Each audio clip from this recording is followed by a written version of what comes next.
আব্দুল্লাহ ইবনে মুবারক রাহমাতুল্লাহি আলাইহি বাবার নাম ছিল মুবারক করিম।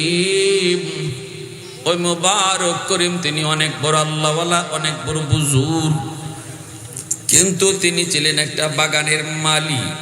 বাগানের মালিক না, কিন্তু মালিকের পক্ষ থেকে একটা বাগানের মালিক ছিলেন, একটা বাগানের ম্যানেজার ছিলেন, ম্যানেজার। এই বাগানটা তিনি পাহারাদারি করতেন, তার কাছে জিম্মাদারি দিয়ে রাখছেন মালিকে। আর মালিকে মাঝে মাঝে বিভিন্ন বাগান পরিদর্শন করতে যায়। কথাগুলি বুঝেননি? মনোযোগ আছে সবার আছে ইনশাল্লাহ? এ বাবা বসো। মুবারক করিম একটা বাগানের ম্যানেজার।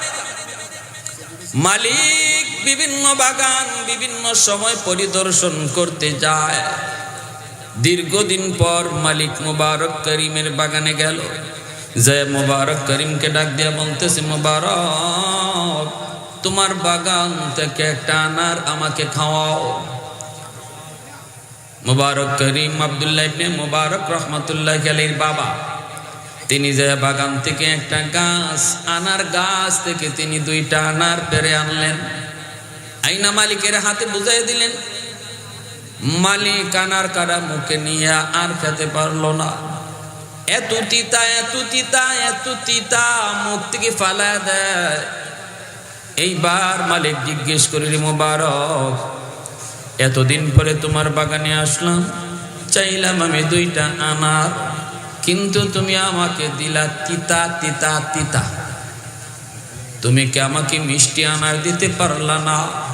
মুবারক করিম বলতেছে, মালিক, খোদার কসম আমি জানি না এই গাছের আনার যে তিতা, এটা আমি জানি না।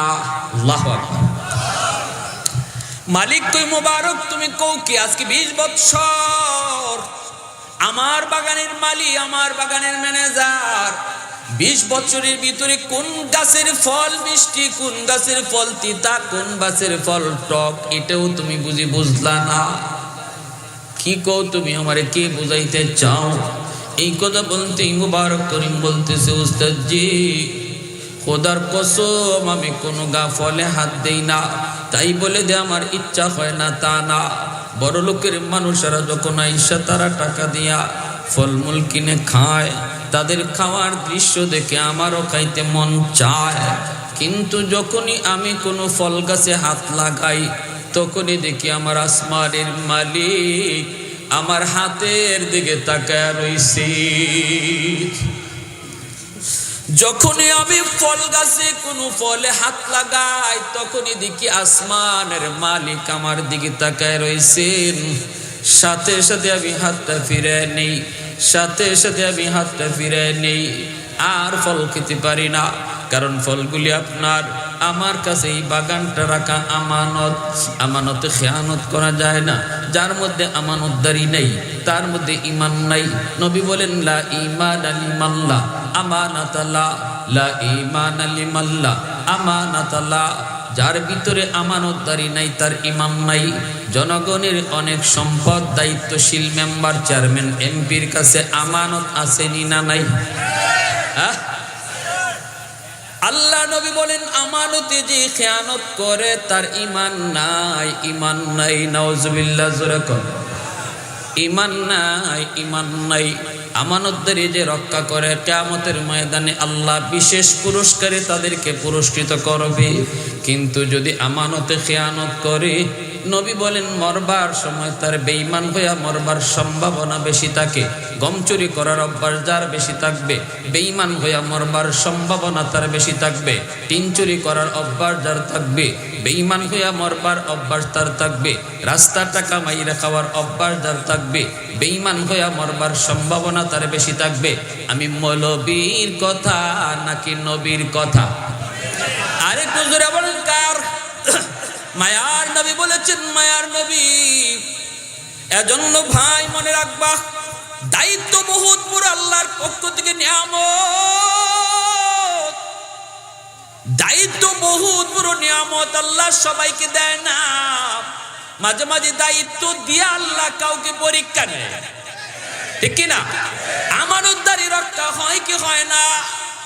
সম্পদ দিয়ে আল্লাহ ধনীদেরকে পরীক্ষা নেয়, দায়িত্ব দিয়ে আল্লাহ এমপির পরীক্ষা নেয়। এমনি ভাবে মাঝে মাঝে গরিবরে আল্লাহ পাক বিপদে ফেলে ও বিপদে পরীক্ষা নেয়। আমরা সবাই দুনিয়া নামক এই পরীক্ষার হলে পরীক্ষায় আছি। সবাই পরীক্ষার হলে, ধনীও পরীক্ষা দেয়, গরিবও পরীক্ষা দেয়, মেম্বারও পরীক্ষা দেয়, জনগণও পরীক্ষা দেয়, কিন্তু এক একজনের প্রশ্ন এক এক রকম, ঠিক কিনা? গরিবের প্রশ্ন হলো সবর করে কি করে না, সবর করে কি করে না, বিপদের সময় সে সবর করে কি করে না। ধনীর উপরে পরীক্ষা হলো ধন সম্পদের হক আদায় করে কি করে না। দায়িত্বশীল মেম্বার চেয়ারম্যানের উপরে পরীক্ষা হলো আমানতদারি রক্ষা করে কি করে না, ঠিক কিনা ভাই? ভাইয়েরা, বন্ধুরা, মুবারক করিম তিনি বলেন, উস্তাদ জি খোদার কসম, মন যে চায় না এমন না, এমন না, এমন না, আমারও মন চায়, আমারও গুনাহ করতে মন চায়। এর যুবক, তোমারও মাঝে মাঝে গুনাহ করতে মন চায়। যৌবনের চাহিদা হলো গুনাহ করা, যৌবনের চাহিদা হলো রাতের অন্ধকারে চুরি করা, যৌবনের চাহিদা হলো বন্ধুদের সাথে গুনার আড্ডায় যাওয়া। এটা যৌবন মানুষকে পাগলা গোরার মতো দৌড়ায়।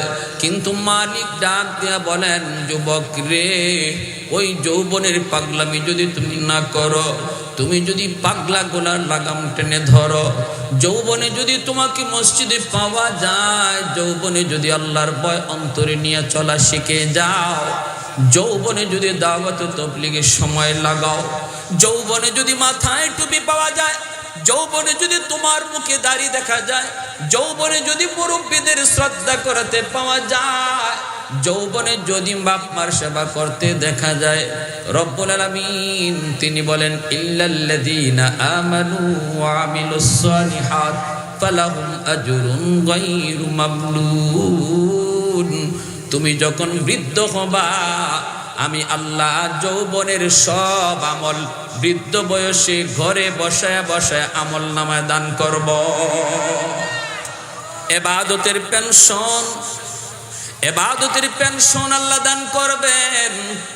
যেই যুবককে যৌবনে মসজিদে পাওয়া যাবে, যেই যুবককে যৌবনে ভালো কাজে দেখা যাবে, কোরআন তেলাওয়াতে পাওয়া যাবে, যেই যুবককে মুরব্বীদের সেবা করতে দেখা যাবে, শ্রদ্ধা করতে দেখা যাবে, ওই যুবক বৃদ্ধ বয়সে যখন মসজিদে যেতে পারবে না, তার কোমরে ব্যথা, হাঁটুতে ব্যথা, টক টক টক টক করে করে বান্দা মসজিদে আওয়ার চেষ্টা করে কিন্তু পারে না, মাথা ঘোরায়, ঘরের মধ্যেই নামাজ আদায় করে নেয়, মসজিদের দিকে তাকায় তাকায় চোখের পানি ধরায়। আল্লাহ পাক ফেরেশতাদেরকে বলে, ফেরেশতারা আমার বান্দার আমল নামায় ঘরে নামাজের সওয়াব লিখবা না, কারণ যৌবনে সে মসজিদে নামাজ পড়তো, এখন যদিও সে মসজিদে আসতে পারে নাই, কারণ সে বৃদ্ধ, গায়ে তার শক্তি নাই, শক্তিটা তো আমি আল্লাহই কায়রা নিছি, শক্তিটা তো সে দূর নষ্ট করে নাই। গায়ে যদি শক্তি থাকতো আজও আমার বান্দা মসজিদে যাইতো। অতএব যদিও বান্দা ঘরে একা একা নামাজ পড়ে, তবুও তার আমল নামায় মসজিদের জামাতের সওয়াব লিখে দাও। কোরআন তেলাওয়াতের আমল, কোরআন তেলাওয়াতের আমল, ফজরের পরে আল্লাহর বান্দা রেগুলার কোরআন তেলাওয়াত করতো, দাইমি আমল, দাইমি আমল। এখন সে বৃদ্ধ, চোখে দেখে না, কোরআন তেলাওয়াত পারে না। আল্লাহ পাক ফেরেশতাদেরকে বলে, সূরাতুত তিনের তাফসীর খুলে দেখেন, আল্লাহ পাক রব্বুল আলামিন বলেন, ইল্লাল্লাযীনা আমানু ওয়া আমিলুস সালিহাত ফালাহুম আজরুন গায়রু মামনুন। যৌবনের কোন আমল আমি আল্লাহ আটকায় রাখি না, বৃদ্ধ বয়সে জারি রাখি, জারি। তিলাওয়াত করার অভ্যাস ছিল তার যৌবনে, তিলাওয়াত করার অভ্যাস ছিল তার চোখে যতদিন পাওয়ার ছিল, এখন তার চোখে পাওয়ার নাই। রব্বুল আলামিন ফেরেশতাদেরকে বলেন, ফেরেশতারা আমার বান্দা যদিও এখন তেলাওয়াত করতে পারে না, তবুও তার আমল নামায় কোরআন তেলাওয়াতের সওয়াব লিখে দাও। এ যুবক, হাতে ধরি বলি, পায়ে ধরি বলি, রে যুবক, এই যৌবনটা আল্লাহর কাছে কত দামি, তোমারে আল্লাহ কত মায়া করে, কত মায়া করে। একজন বৃদ্ধ মানুষের সেজদা আর একজন যুবকের সেজদা এক হতে পারে না, ঠিক কিনা? লা ওয়ারআ কাল কাফি। মায়ার নবী বলেন, যে মানুষটার সুযোগ ছিল অন্যায় করার, এরপরও করে না আল্লাহর ভয়ে, তোমরা মনে রাখবা সে তোমাদের মধ্যে আল্লাহর ওলি হয়ে গেছে। যে যুবকের শক্তি ছিল মসজিদে না আইয়া বন্ধুদের সাথে গুনার আয়োজনে যাওয়ার, যাত্রার প্যান্ডেলে যাওয়ার, ওয়াজের মাহফিলে না আইসা গানের আসর তৈরি করার ক্ষমতা ছিল, পাওয়ার ছিল, শক্তিও ছিল, এরপরও করে না, এরপরও করে না। কয় না, আমার আল্লাহকে আমি ভয় পাই, আমার জীবনের প্রতিটা কাজের হিসাব আমার আল্লাহর সামনে আমাকে দিতে হবে, এই ভয়ে যুবক অন্যায় করে না। ওই যুবকের সেজদা আর যে বৃদ্ধ মানুষটা চাইলেও যাত্রার প্যান্ডেলে যাইতে পারবে না, চাইলেও সে গুনার আয়োজন করতে পারবে না, কারণ তার গায়ে শক্তি নাই, তার এরকম এনার্জি নাই, তার এরকম জনবলই নাই। এই দুইজনের সেজদা সমান না। নবী বলেন, ওই যুবক যৌবনে আল্লাহর ভয় রাইকা সে মসজিদমুখী হওয়ার কারণে যৌবনেই সে আল্লাহর ওলির তালিকায় নাম লিখে। যেরকম সুবহানাল্লাহ। এজন্যই গায়ের শক্তিটা আল্লাহর কাছে এত বড় নিয়ামত, গায়ের শক্তিটার এত দাম। আমার ভাইয়েরা, বন্ধুরা, যুবক মুবারক করিম তিনি বলেন, ওস্তাদজি, ও মালিক, বিশ্বাস করো, বিশ্বাস করো, আমি কিন্তু এখনো পর্যন্ত কোন আনার মিঠা, কোনটা তিতা, কোনটা টক এখনো জানি না, কারণ আমি আজও পর্যন্ত মুখে নেই নাই, কারণ এই সবগুলি হলো তোমার পক্ষ থেকে আমার কাছে আমানত। আমাদের সমাজের চেয়ারম্যান মেম্বার যদি মুবারক করিম হয়ে যাইত, তাহলে তো দেশ কত ভালো হয়ে যাইত। হ্যাঁ, কি কর, সব যদি মুবারক করিম হয়ে যাইত, কিন্তু আমাদের দেশের মুবারক করিমরা আনার একটা দুইটা খায় না, খাইলে গাছও খাইলে 10:30 উনি আসবে। আচ্ছা আচ্ছা, করা যায়, ঠিক আছে। মুবারক করিম আনারে হাত দেয় না। আমাদের দেশের দায়িত্বশীলরাও আনার খায় না। কি কর, আনার খায় না। যদি ভাই আল্লাহর গোলাম এইভাবে যদি চলতো, সকলে সমাজ সুন্দর হয়ে যাইত। এইদিকে মালিক এই কথা শোনার পরে মালিকের চোখ থেকে দর দর করে পানি পড়ে। মালিক কান্দে আর বলতেছে, রে মুবারক, কি শুনাইলে রে, কি শুনাইলে?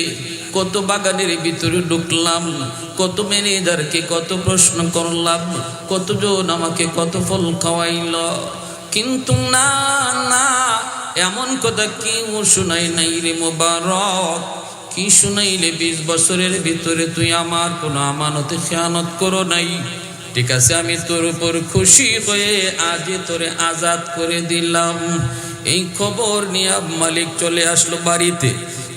আইসা বিবিকে ডাক দিয়ে বলতেছি, বিবি, ও বিবি, আজকের ঘটনা শোনো। মুবারক আমারে কি শুনাইছে গো, কি শুনাইছে, কি শুনাইছে? এই ঘটনা শোনানোর উপর মালিক কই, বিবি গো, আমি তো মুবারক রে আজাদ করে দিছি।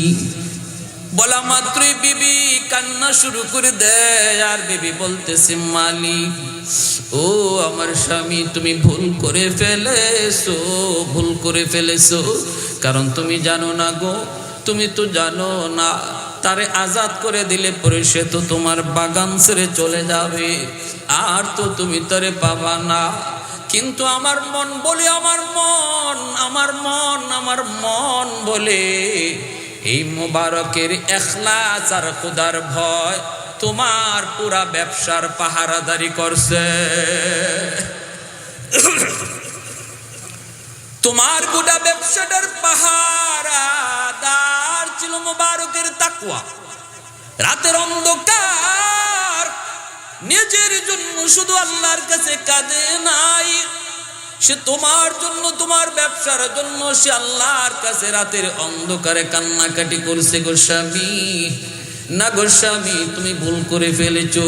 এই মুবারককে বিদায় দিলে তোমার ব্যবসায় ধস নামবে। অল্প দিনের ব্যবধানেই তোমার ব্যবসায় লস খাইবা।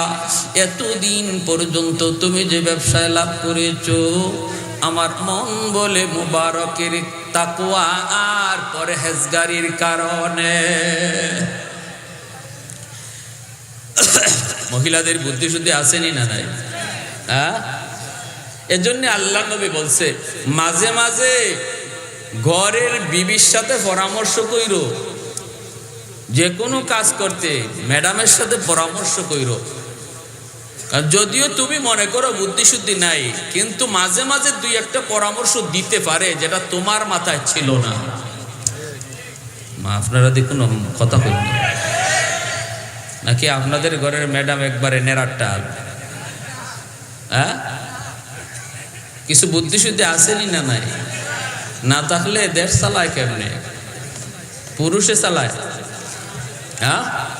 মহিলাদের বুদ্ধি শুদ্ধি আসেনি না নাই? আরে মিয়া আছে আছে আছে।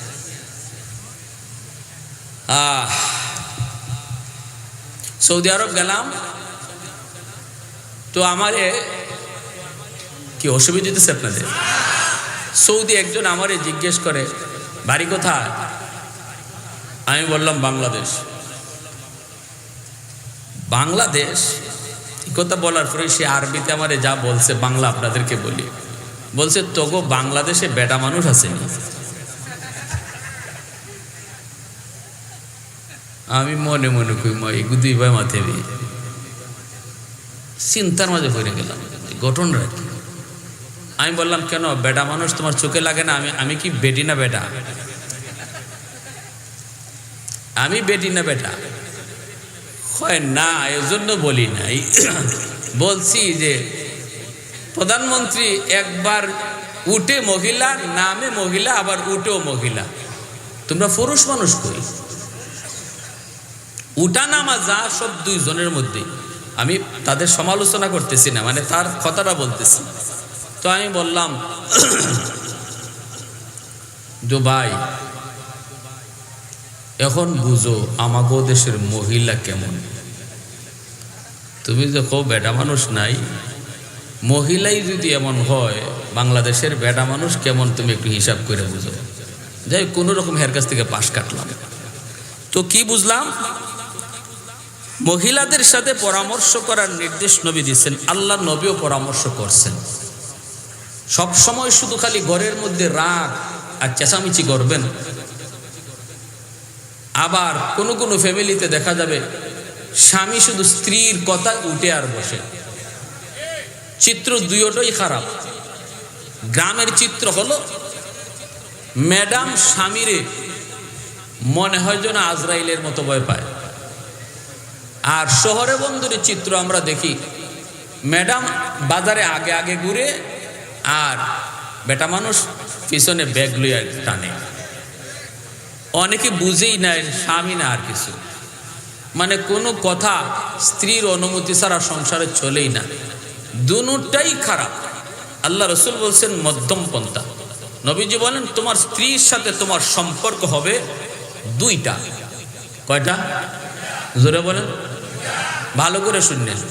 স্বামী স্ত্রীর মধ্যে সম্পর্ক কয়টা? এক হলো নবী বলেন তুমি মনে রাখবা সে তোমার মাহবুবা, সে তোমার প্রেমিকা। স্ত্রীরে নবী প্রেমিকা বলছে। তাহলে বোঝা গেল প্রেম বিয়ার আগে না পরে? ওগলে মাতে না, বুঝি সমস্যা আছে। প্রেম বিয়ার আগে না পরে? সবাই একমত তো? এটা আল্লাহ নবীর কথা, সাবধান একটু বুঝে কইেন। নবীজি বলছেন এক নাম্বার স্ত্রীর সাথে তোমার সম্পর্ক হলো সে তোমার মাহবুবা, বাংলায় হলো প্রেমিকা।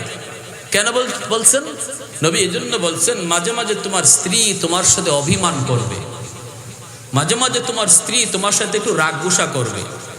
প্রেমিকা যেমন প্রেমিকের সাথে অভিমান করলে, রাগ গুসা করলে সে মারে না, হাত তুলে না, বরং আদর করেই গুসা ভাঙায়।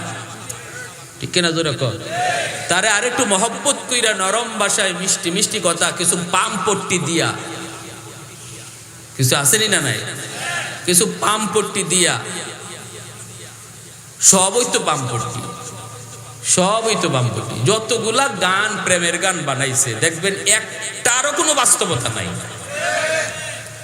1 মিনিট না দেখলে বলে মইরা যায়। গানের মধ্যে আছে না এমন কলি? কয়টা মরছে না দেখে, 1 মিনিট না দেখে, হ্যাঁ সব খালি পাম আর পাম, বাতাস আর বাতাস। তো এইভাবে আল্লাহ নবী বলেন এটা বিয়ার আগে না, বিয়ার পরে স্ত্রী যদি মাঝে মাঝে রাগ করে গোসা করে, তো তুমিও এরকম কিছু বাতাস দিও, কিছু পাম পুম দিও, দিয়া তার খুশি, তার রাগটা ভাঙ্গাও। কারণ তোমার সাথে তার সম্পর্ক হলো, তুমি তার প্রেমিক আর সে তোমার প্রেমিকা, ঠিক আছে? আরেকটা সম্পর্ক রয়ে গেছে। এখন যদি এটা কই নবী বাদ দিয়া দিতেন, তাহলে প্রেমিকা যেমন মাথা তুলটা লাফায়, এইভাবে লাফাইতো। নবী আবার নামাইছেন। দ্বিতীয় সম্পর্কটা নবী বলেন তোমার সাথে তার সম্পর্ক হলো, তুমি হলে হাকিম আর সে হলো মাহকুমা। এক, তুমি হলে হাবিব, সে তোমার মাহবুবা। আরেকটা সম্পর্ক হলো তুমি হাকিম আর সে তোমার মাহকুমা, মানে সে তোমার, সে অধীনস্থ, তুমি তার অধীনস্থ না, বরং সে তোমার অধীনস্থ। অতএব সবসময় মনে রাখবা, তার কথায় তুমি চলবা না, বরং তোমার কথা তারে চালানোর চেষ্টা করবা। বুঝে আসছে ভাই? হ্যাঁ। আর আমরা প্রত্যেকে ঢাকা শহরের, এরা শুধু একটা লই আছে, হাবিব আর মাহবুবা, প্রেমিকা আর স্ত্রী আমার প্রেমিকা। অতএব যা কইব আমি তা খালি শুনবো, উনি আগে আগে হাঁটবো, আমি পিছে পিছে দৌড়াইমু। দ্বিতীয় সম্পর্কের খবর নাই। আর গ্রামে আছে দ্বিতীয় সম্পর্ক, হাকিম আর মাহকুমা। যখন কি থেকে হাওয়ার থেকে আসে স্বামী, হাতে যেমন লাঠি থাকে, এই লাঠি নিয়ে ঘরে ঢুকে, যদি একটু পানি দিতে দেরি হয় অথবা রান্না একটু দেরি হইতেছে, তখন গরু ফিটাইছে যেটা দিয়া ইডে দিয়ে ওই বিসমিল্লাহ তারা শুরু করে দেয়। আসেনি না নাই? হ্যাঁ, একটা ছোট্ট একটা মজাক কর্ম ঘটনা বলবো, একটা কিচ্ছার মতো আর কি বলবো। এই দুইটা কত বিপজ্জনক দেখেন। যদিও ঘটনাটা আমি বলতেছি এটা আমাদের জন্য শিক্ষণীয়, যে আসলে আমরা কিভাবে এতেদাল করব, ফ্যামিলিগত বিষয়টাকে আমরা কিভাবে মেনটেন করব, স্বামী স্ত্রীর মধ্যে কি সম্পর্ক নিয়ে আমরা চলবো, দুটোটাই দরকার। এক, স্বামী স্ত্রীর কথায় খালি চলে, স্ত্রীর এত ভয় পায়, স্ত্রী যা কয় তা। এখন সে বাজার থেকে মাছ নিয়ে এসে 800 টাকা, 800 টাকার মাছ আনার পর বাড়িতে ভাবে, বাড়িতে যাওয়ার পরে যদি মাছ দাম জিজ্ঞেস করে, তাহলে যদি বলি 800, তাহলেই তো ঘরে তুফান শুরু হয়ে যাবে, ঝড় তুফান, টর্নেডো। কইব হাই হাই এত টাকা পাইলা কই, হ্যাঁ তুমি এত দাম দিয়া মাছ আনতে তোমারে কে কইছে, কত কথা কয়, যা আছে কপালে। জিগানো মাত্রই কয় মাছের দাম 500, মাছের দাম। এটারও একটা অনুমতি আছে শরীয়তে। যদি আপনি কোনো জিনিসের দাম বেশি বললে মনে করেন যে ঘরে আগুন লাগবার সম্ভাবনা আছে বা ঝগড়া হওয়ার সম্ভাবনা আছে, তখন শরীয়ত বলে স্ত্রীরে বুঝ দেওয়ার জন্য দামের ক্ষেত্রে একটু মিশা কথা হওয়া জায়েজ। এটা কোনো মাইক বন্ধ করে কইলে ভালো আছে নাকি? দিলাম তো ফেস লাগাই। এখন তো আপনারা গরগে কইলেও বিশ্বাস করতো না, তবে হুজুর হিকাই দিছে। আপনি যদি বুঝেন শাড়ির দাম 1000 টাকা কইলে ঘরে তুফান শুরু হইব, সে বলবে যে তোমার প্যান্ট শার্ট কিনো তুমি 2000 টাকা দিয়া, 3000 টাকা দিয়া, আর আমার শাড়ি লই এসে 800 আর 1000 দিয়ে, তোমার শাড়ি তুমিই পরো। যদি এমন কয়, তাহলে ঘরে যাইয়েই বলবা শাড়ির নাম 2000। এসে নি কাজ 3 জায়গায় মিথ্যা কথা বলা যায়, এর মধ্যে এটা একটা, বাকিটা কইলাম না। আর এজন্য বেচারা মাছের দাম 800 কয় 500, ঘর ঠান্ডা রাখার জন্য, পরিবেশ ঠান্ডা রাখার জন্য। এই বইলে গেছি গে জুম্মায়, নামাজ পড়ে আইসা দেখা অর্ধেক মাছ নাই। জিজ্ঞেস করে মাছ কোথায়, কয় পাশের বাড়ির ভাবি আসছিল, ভাবি আইসা কয় তোমাদের ভাই আজকে এত মাছ নিয়ে আইলো, এত সুন্দর মাছ, হাই হাই দাম কত? কয় দাম তো ভালো দিয়ে আনছে 500 টাকা। কয় ভাবি আজকে আমাদের ঘরে মাছই নেই, তোমার ভাইয়ে বুঝলেই গেছে, ভাবি একটু অর্ধেক মাছ দিয়া দাও না, অত মাছ একদিনে খায়া কি করবা, অর্ধেকটা দিয়া দাও, তোমার আমি 250 দিয়া দেই। কয় ঠিক আছে, আমারও এত মাছ লাগে না, তুমি 250 দিয়া বাকি অর্ধেকটা লইয়া দাও। 250 টাকা দিয়ে অর্ধেক মাছ দিয়ে দিছে। এই কথা যখন স্বামীরে শোনায়, স্বামী কয় হায় রে আমার কপাল, হায় রে আমার কপাল। কয় কি হয়েছে? কয় কি হয়েছে আর কইও না, তুমি তো দিলা আমারে 250 লস করিয়া। কয় কি? কয় মাছের দাম তো 800। কয় তুমি আমারে 500 কইছো? কয় তোমার ডরে, তোমার ডরে, তোমার ডরে। উস্তাদে হাসা কথা, কোনো হাসা কথা কওয়া যায় না, কোনো সত্য কথা কওয়া যায় না, উঠতে একটা লাফ মারে বউ এই ডরে কইছিলাম 500 হইছে নি লস। তো এইরকমভাবে যে সমস্ত স্বামীরা স্ত্রীরে এরকম সবসময় লাঠির আগায় রাখবেন, ঘরে গিয়া দেখবেন মাঝে মাঝে 250 করে 300 করে নাই। আরেক গ্রামের এলাকায় স্ত্রী স্বামীরে ফের মানে আজরাইলের মতো ভয় পায়, কিছু থেকে কিছু হইলেই লাঠি।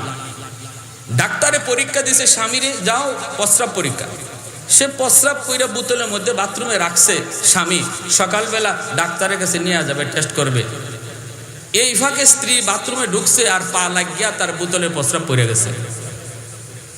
এখন তো মহিলা ভয়ে অস্থির, হাই হাই হাই হাই রে কি করলাম রে, আমার যে জামাইয়ের জামাই, ওরে বাপরে যদি যায় কই তোমার প্রস্রাব ফালাই দিছি, আবার একটু প্রস্রাব করে রাখো, এটা তো মানতই না, বরং লাঠিও আমার ফিড অফ করতে পারে, তো তাক দরকার নাই পেস লাগাইবার, আমার প্রস্রাব ঢুকাইতে রাখি। এখন তাই সকালে গেছেন প্রস্রাব পরীক্ষা করার জন্য, রিপোর্ট দেওয়ার পর ডাক্তারে একবার রিপোর্টের দিকে তাকায় আর একবার তার চেহারার দিকে তাকায়, বড় বড় চোখে তাকায়, কয় স্যার আপনি আমার দিকে এইভাবে তাকাইতেছেন, রিপোর্টে কি কয় আমি বাঁচবো না মরমু স্যার? কয় বাঁচবাই না মরবাই এটা তো আমার চিন্তাই, আমি ভাবতেছি তুমি বেটা না তুমি বেটি। কয় স্যার কি হয়েছে স্যার? কি হয়েছে আর কি? আমার রিপোর্টে কয় তোমার পেটে 7 মাসের বাচ্চা। এখন তো আমি দেখতেছি তুমি বেটা না বেটি, 7 মাসের বাচ্চা হইলে তো বেটি হওয়ার কথা, সেরাই তো কয় বেটা। এতদিন গেল এক ভাই, এখন আইসে আরেক ভাই। এই যে এখানে একটা ফেস লাগলো, এটাও কেন? ওই যারা স্ত্রীরে সব সময় এরকম ভাবে লাঠির আগায় রাখছেন, মাঝে মাঝে পেটে বাচ্চাও নেওয়া লাগতে পারে, সাবধান করে দিলাম।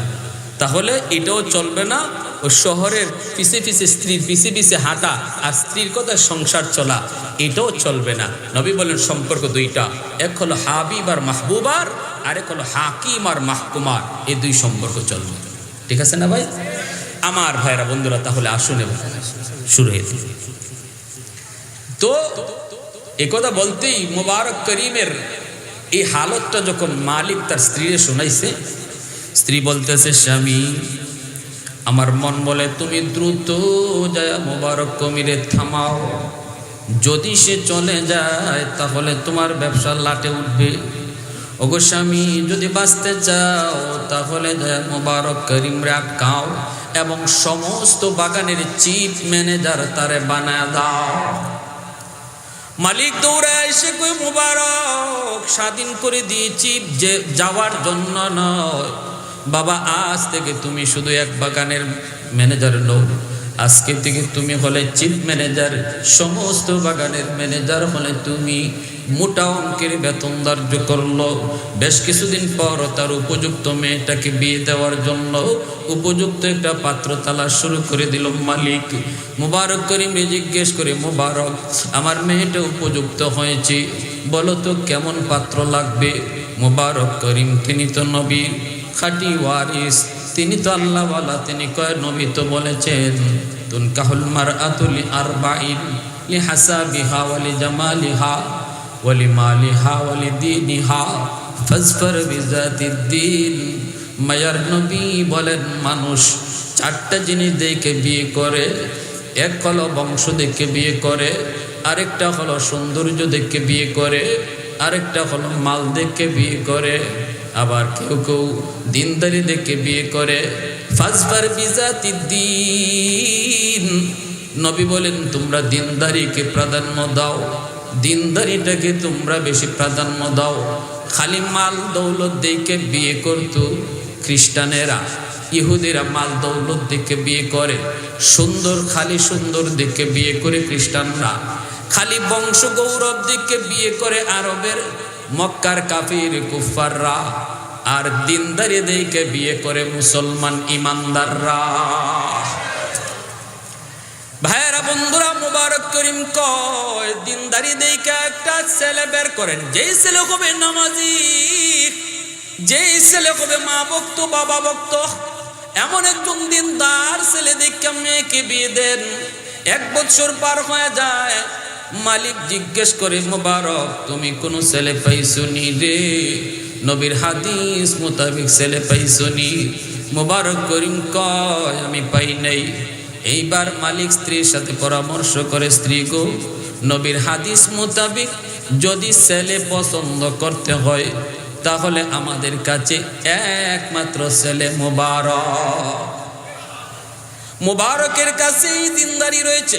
20 বছরের ভিতরে যেই যুবক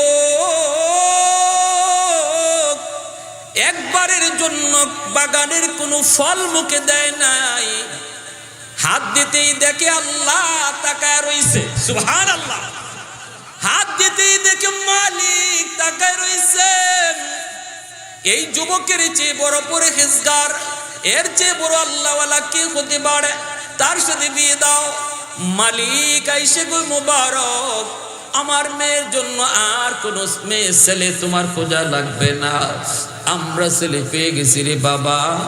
ছেলে হলে তুমি, তোমার কাছে আমার মেয়েকে আমরা বিবাহ দেওয়ার সিদ্ধান্ত নিয়েছি। মোবারক করিম ডাক দিয়া বলে, মালিক আমি তো বিয়ে করতে রাজি, কিন্তু দেনমোহর দেবার ক্ষমতা আমার না। দেনমোহর দেওয়ার ক্ষমতা নাই। দেনমোহর লাগেনি না লাগে না? বিয়ের মধ্যে দেনমোহর পুরুষের জন্য, স্বামীর জন্য দেওয়া ফরজ, ঠিক না? অবশ্যই দেনমোহর দিতে হবে। দেনমোহর সমাজে, আমাদের সমাজে শুধু লেখার বিষয় হয়ে দাঁড়ায়, কিন্তু শরীয়তের নির্দেশ হলো দেনমোহর পরিশোধ করে দিতে হয়। যদি কোনো স্বামী স্ত্রীর দেনমোহর পরিশোধ না করার পর সে মারা যায়, কিয়ামতের ময়দানে তার পরম করম মায়ার এই স্ত্রী হাসরের ময়দানে আল্লাহর আদালতে মামলা দিবে, তার হক নষ্ট করার মামলা দিবে। আর সেদিন তার জীবনের সব নেকি স্ত্রীর দিয়াও জান্নাতে যাওয়া সম্ভব হবে না,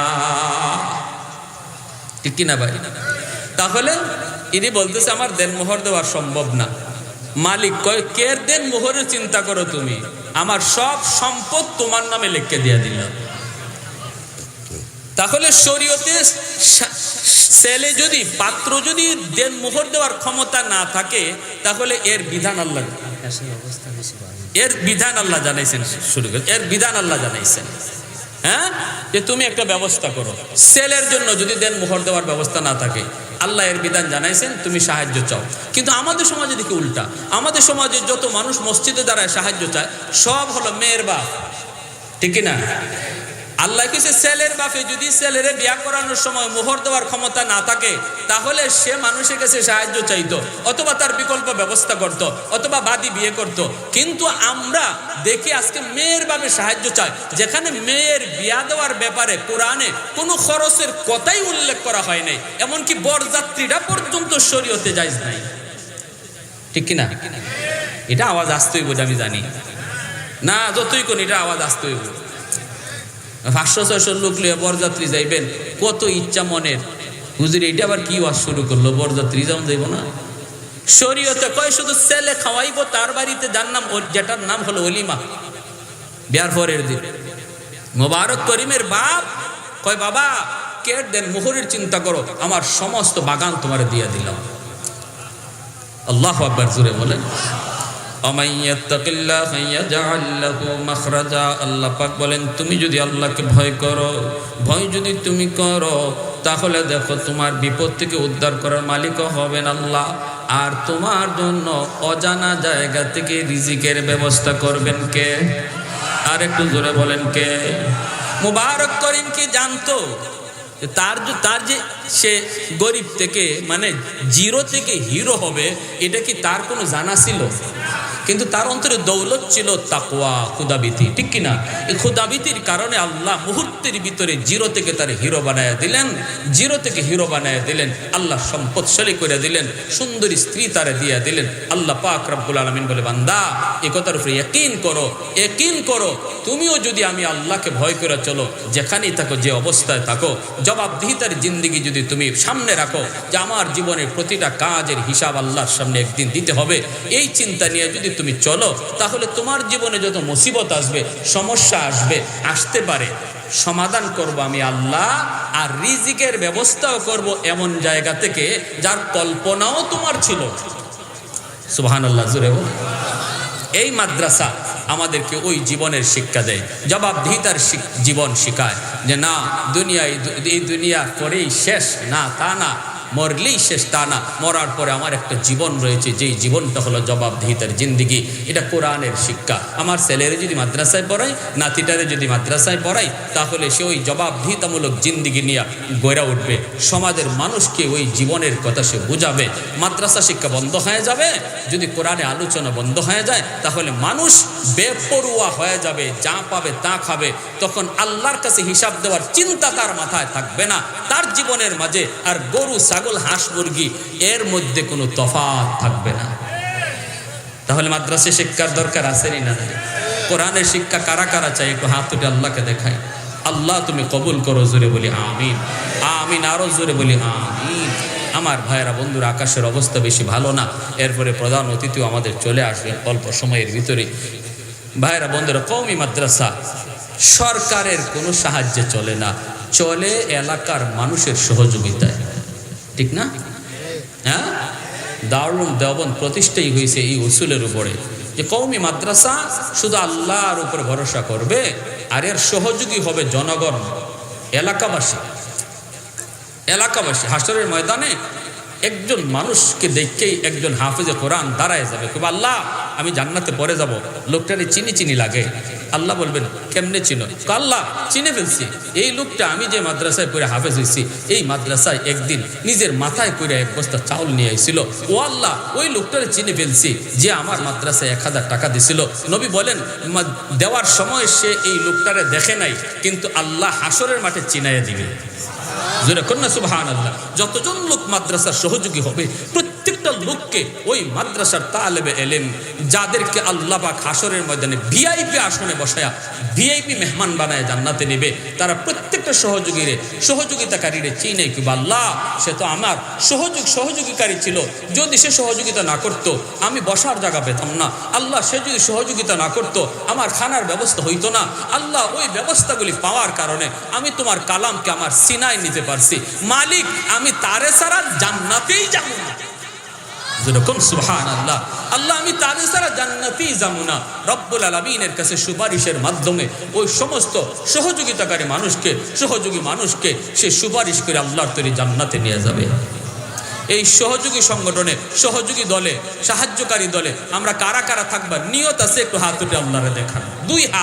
দুই হাত। আল্লাহ আমাদের প্রত্যেকের দুনো হাতকে তুমি কবুল করো। আল্লাহ যার যত সাধ্য আছে, সাধ্য মোতাবেক তোমার ওই নবীর বাগানে একজন সহযোগীদের তালিকায় নাম লেখাইবার তৌফিক দান করো। একজন ভাই বলেন সবার আগে, হুজুর ইনশাআল্লাহ আমি 50,000 টাকা আমার এই নবীর বাগানে আমার আম্মার নামে, আমার আব্বার নামে আমি ইনশাআল্লাহ দান করব। আল্লাহ যেন আমার আব্বা আম্মার কবরে দানের খবরটা পৌঁছে দেয়। আল্লাহর নবী বলে সন্তান যখনই বাপ মার নামে দান করে, সাথে